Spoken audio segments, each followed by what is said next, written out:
आज हम पढ़ेंगे लेसन नंबर फर्स्ट में वैदिक सिविलाइजेशन ऑफ कैरेक्टरिस्टिक यानी वैदिक सभ्यता की विशेषताओं के बारे में अध्ययन करेंगे, जिसके अंतर्गत सबसे पहले आता है पॉलिटिकल ऑर्गेनाइजेशन यानी राजनीतिक संगठन। Families were the base of political life of Vedic period.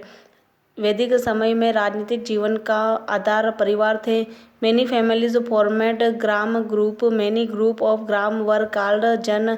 Leader of jan was called gop rakshak और rajan. He was elected by the praja. The chief officer of the administration was rajan और किंग। कई परिवारों ने ग्राम समूह बनाए और इन ग्रामों के समूह को जन कहा जाता था और इन जन के नेता को गोप रक्षक या राजन कहा जाता था और ये प्रजा द्वारा ही चुने जाते थे। प्रशासन के मुख्य अधिकारी को राजन कहा जाता था। समिति मंतमा council of named democratic institution help the king in the state activity. समिति मंतमा नाम की एक लोकतांत्रिक संस्था जो राज्य की क्रियाओं में राजा की मदद करती थी। In later period palace of simple republic political system India's society moved toward monarchial political organisation.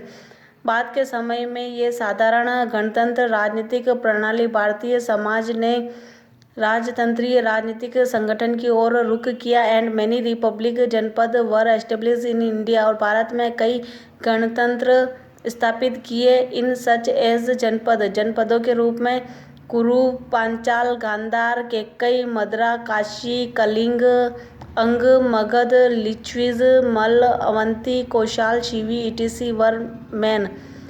ये जनपद थे कुरु, पांचाल, गांधार, केकई, मद्रा, काशी, कलिंग, अंग, मगध, लिच्छवी, मल्ल, अवंती, कौशाल, शिवी आदि मुख्य थे। उसके बाद आता है सोशल लाइफ। इसके अंतर्गत फर्स्ट है वर्ण सिस्टम यानी वर्ण प्रणाली। 4 वर्ण एमराइज्ड इन वैदिक पीरियड। ब्राह्मण, क्षत्रिय, वैश्य, शूद्र was not birth based and it was based on कर्म। वर्ण was decided by ability and deeds of person। चारों वेद। वैदिक समय में 4 वेद सामने आए। ब्राह्मण, क्षत्रिय, वैश्य, शूद्र ये जन्म के आधार पर नहीं कर्मों के आधार पर थे और व्यक्ति की योग्यता और कर्मों के आधार पर ही इनके वर्णों का निश्चय किया जाता था। उसके बाद आता है family. It was the basic unit of the society. Joint family system prevailed. The eldest person was the head of the family. He was called grihapati. Women had been given great respect.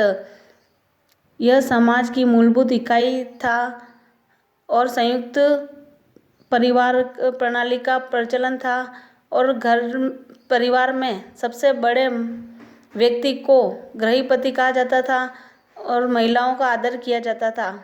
पर्दा system was not prevailed और पर्दा प्रथा प्रचलित नहीं थी। Marriage was not a contract but a religious ceremony. शादी एक समझौता नहीं बल्कि एक धार्मिक समारोह था। Son and daughter had equal right to get education. लड़के और लड़की को समान अधिकार था शिक्षा प्राप्त करने का। In Vedic literature names of such women are given who were famous for knowledge and literacy. इन वैदिक साहित्य में उन औरतों के नाम हैं जो ज्ञान और साहित्य में प्रसिद्धि प्राप्त की। Intellectual women like Gargi, Maitreyi, Gandharva, Grihita E T C belong to this era. बौद्धिक महिलाएं जैसे गार्गी, मैत्रेयी, गांधर्व, गृहीता आदि इसी युग से संबंधित थी।